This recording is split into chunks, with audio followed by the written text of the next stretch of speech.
thinking about a purposeful life, contemplating what that could mean, which is probably different as well for each of us. And as we contemplate what a purposeful life might mean, one question that we can ask is, what is the purpose of life? And with that, what is also the purpose of the universe and the being at the core of the universe? And to have an idea of that, we can also contemplate what the word purpose means. And with purpose, there are all sorts of different ways of viewing this word. It can mean your intent, your determination, your aim, your usefulness. What is the use of something or somebody? Also, it can mean an expression. It can mean an unfolding. And when we look at the word purpose, we also find there's a kind of a will behind it. And that will that comes with the intent to unfold, to express, to bring into manifestation. With that will, there is a kind of potential difference, because we're coming from something that is still a potential and that hasn't yet been brought into physical expression. And so it kind of doesn't exist, but as a potential it does exist. And to contemplate that potential, we can think of how, when there is a potential difference, there's a kind of an attractive force, like the negative ions are being attracted to the positive ions. And in that force, this potential force, there is a pulling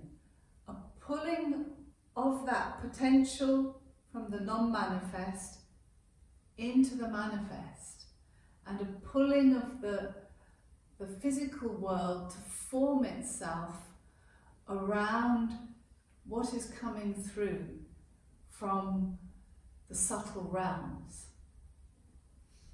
And so it's this subtle potential difference that's kind of like a willpower, an intent even from the origin to bring a seed information, a seed idea into the world. And the seed idea is also has many different facets and aspects. So the seed idea of the original being, the source of all life, has many different facets. And so for each subtle nuance of this full expression into life, there is an individual being made incarnate. And so each of us hold the treasure of a little idea of the origin, a seed of one aspect of its most glorious potential. And we are given that as gift bearers to bring into this world, to share as our gift. Each of us is like a midwife or even a mother giving birth to this gift that we are channeling through, that is coming through our life, making itself known and experienced through our life. And in fact, each of us, every being is like a window for the original source, the original being, to experience itself. So each individual, through our eyes, our nose, our mouth, our ears, our tongue, our skin, we are a window, a portal for that original being to experience itself in physical form through this life. Our expression is like a becoming, an unfolding, an unfurling. And in that unfurling, there is also a learning of something new.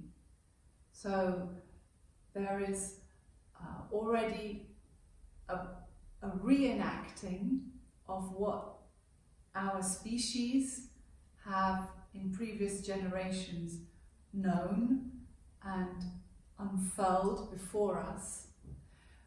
And we are taking all of that wisdom into our unfolding of this life. And yet our life is unique in time and space and circumstance.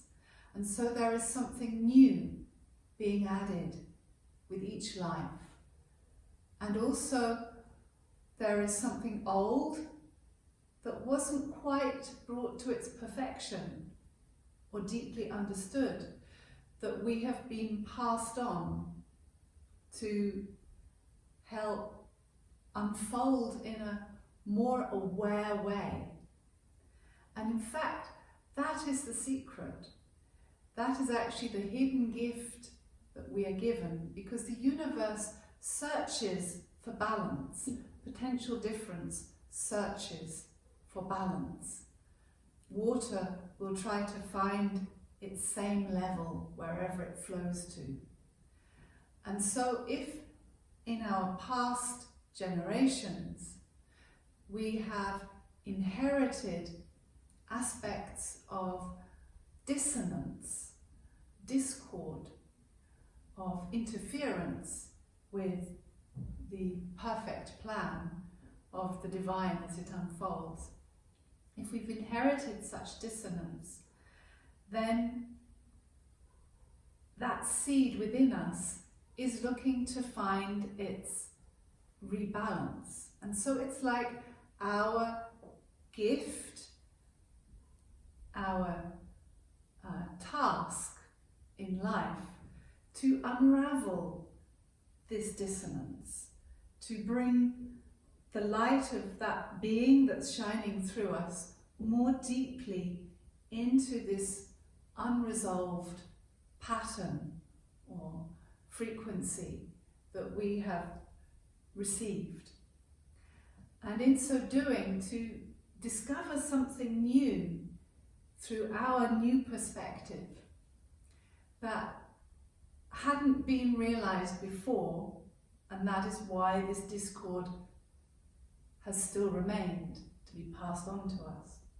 But in bringing our awareness to it with loving kindness and compassion, if we can. I know that can be very challenging, but as we enable that to happen, we can gradually also transform this package of what people might call karma, this distorted frequency.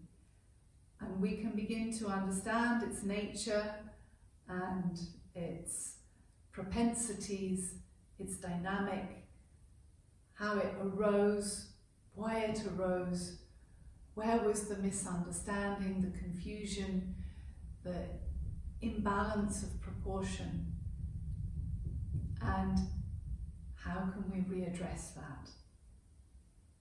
How can we give the situation what it needs to be balanced, to be healed? So in a way, our stepping through these difficult challenges in our lives is bringing pearls of awareness into the life where before it was not.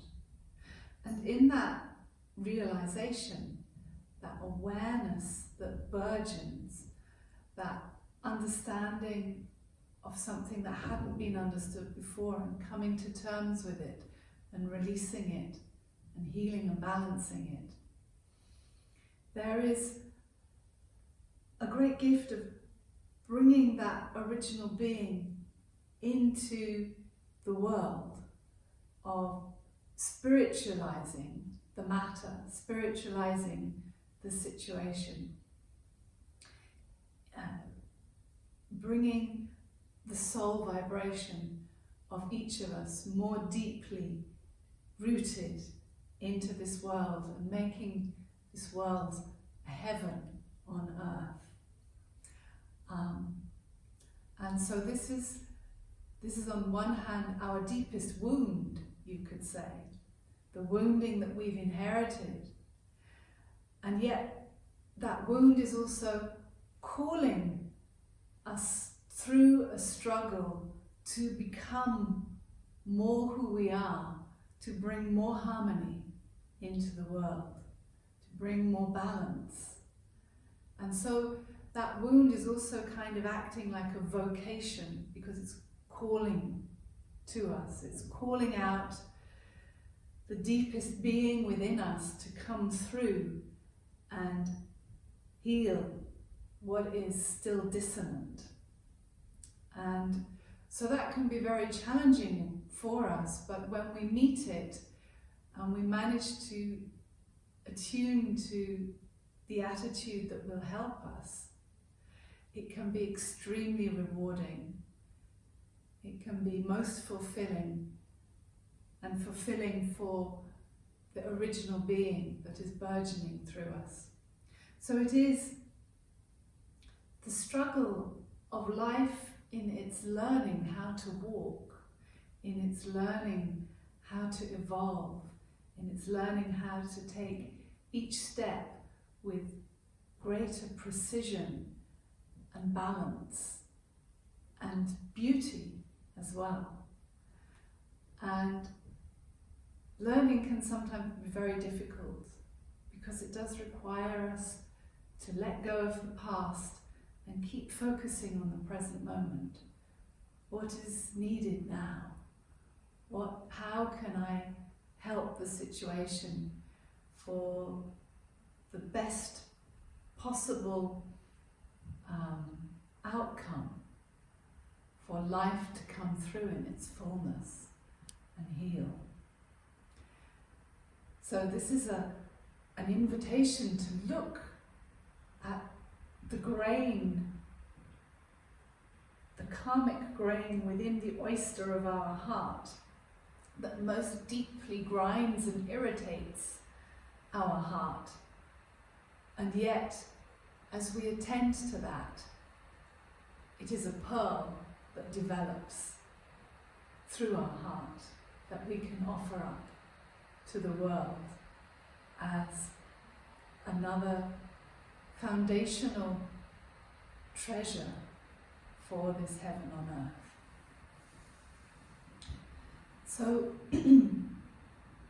to really get in touch with this potential difference, this intent, this purpose that is coming from our deeper self into the world, it's very helpful to spend some time contemplating the sensation of that potential difference. And we can do that through breath.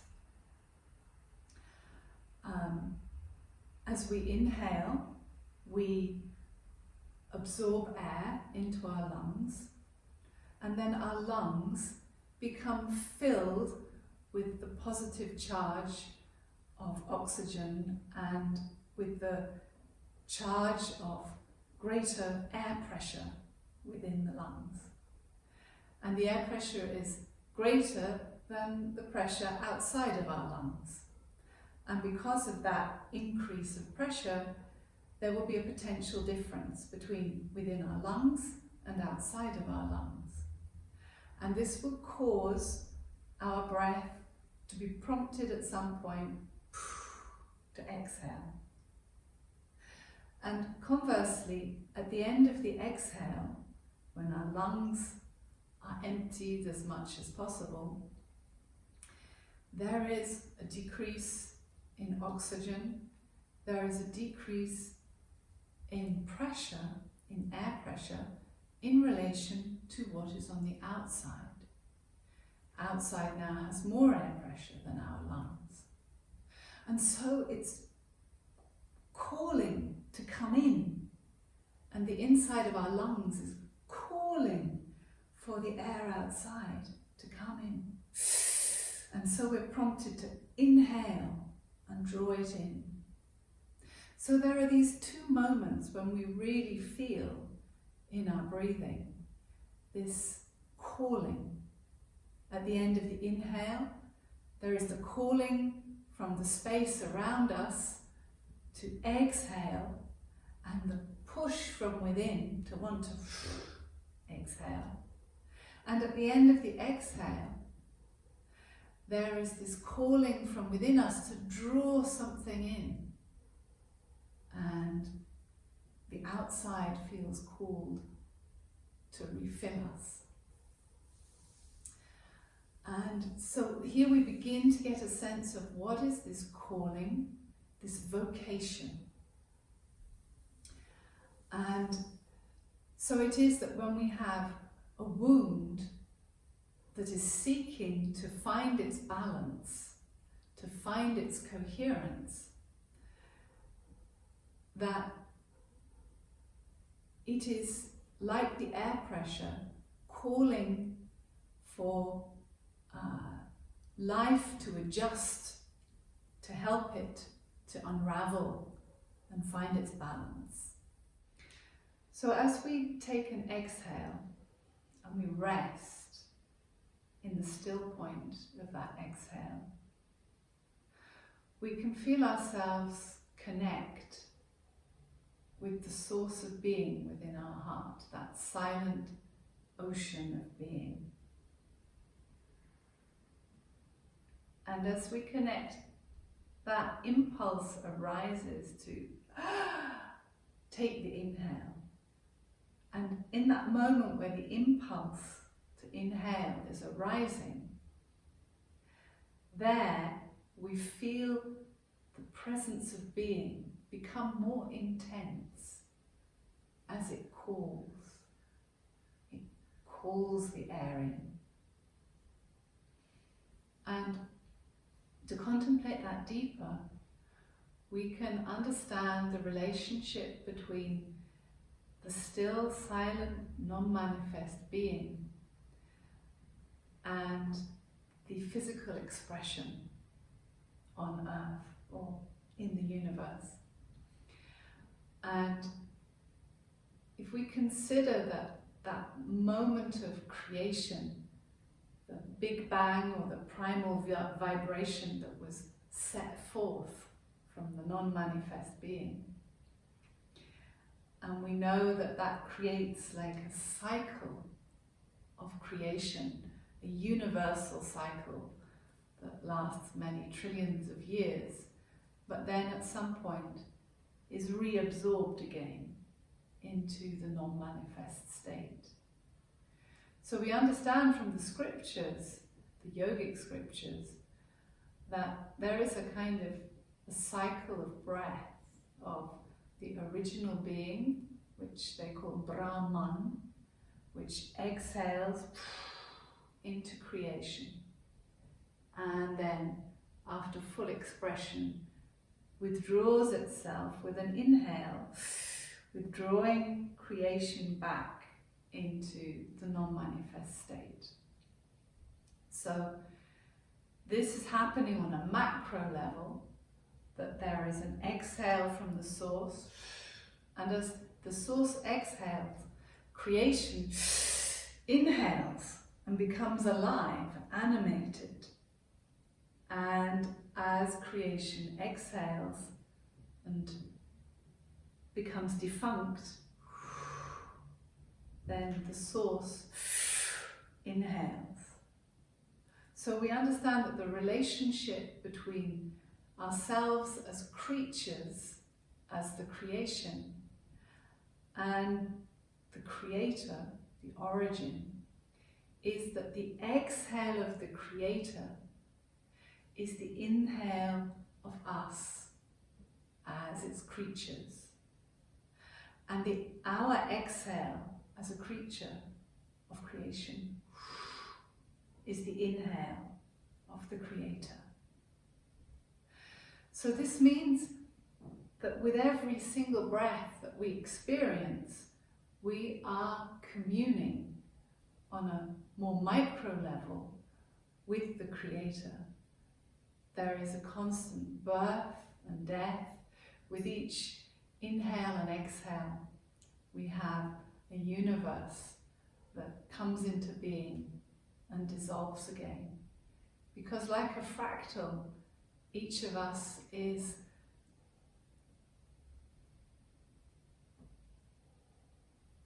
a smaller emanation of that original being. Each of us has the creator within ourselves. And so our every breath is a universal cycle on some level. The vibration of every atom is also a micro-universal cycle. And the course of our lives is also a universal cycle. So each of us has our own universe that we live through in this life. And the aim is for that to bring enrichment to the experience of the whole, so that evolution can gradually move towards the perfection of its expression before this cycle recedes back and brings more experience and wisdom and insight to the whole. And at the end, this is a process of self-enjoyment through knowing, the universe knowing itself through us, through creation. And so even in the challenge, to remember the enjoyment of meeting the challenge and coming in and allowing the resolution to come through. Okay, so as we allow that resolution to come through, then it's like the song of our lives, the tree of our life, is gradually unfolding bit by bit. It's almost like a song where you might start with a little rhythm, for example, like this.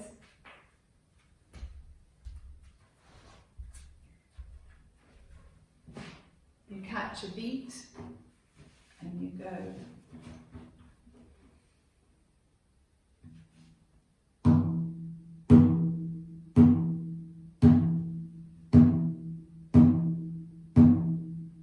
So it's just a simple pulse to begin with, and then that develops a bit more and becomes.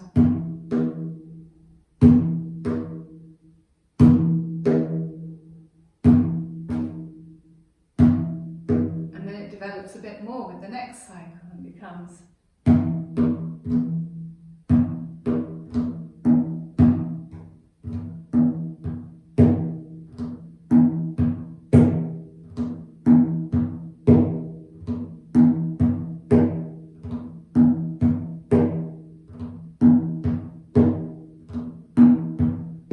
And then perhaps a melody starts to come through.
or from a guitar, and then some other instruments coming in on top, and some more percussion coming in, and other vocal harmonies coming in. And bit by bit, this song of the life, this unfolding of the tree, becomes fuller and richer and more coherent, until the whole song finds its perfection and is born as a gift to the world. So we see that each of our lives, we start with little tentative steps that gradually find their pulse, find their rhythm, and then we can add another layer of the music to that. And with each layer that we add, there's a kind of a negotiation, trying to understand, where is it? Where's that pulse? How is the rhythm? How is the melody? How are the words? How's the movement? And it's a learning process. And we have mistakes where we don't quite get it. There's that crossover phase of learning, which we all don't like, and yet it is so enriching when we keep our perseverance and keep our resolve, our sense of purpose. And in order to sustain us, we need to feel that inspiration that we get from the exhale of the divine when we commune with it. So as we exhale, we dive deeply into that source of being in the center of our heart, and we listen and we bathe in the still waters of being. And as that difference of pressure, which is at the same time that impulse of the divine to animate us, comes through, and we inhale, we draw the information of our seed soul self into our physical body, and our cells light up with inspiration. Our mind is illumined with the hidden wisdom of the source. Our soul comes more deeply into the physical body, and we get that sustenance, we get that guidance, that elevation, that insight that will help us through that difficulty of the learning phase, of the unfolding of the bud, the cracking of the seed, the pushing up through the closed constriction into an opening bud, an opening flower. So it is like a wound, this opening out, a cracking of the seed, the unfolding, the stretching, the breaking through. And that is the pain of learning, the struggle of learning, and yet what a gift when we can allow it to move through. Okay, so that's the theory for today. Let's put it into practice.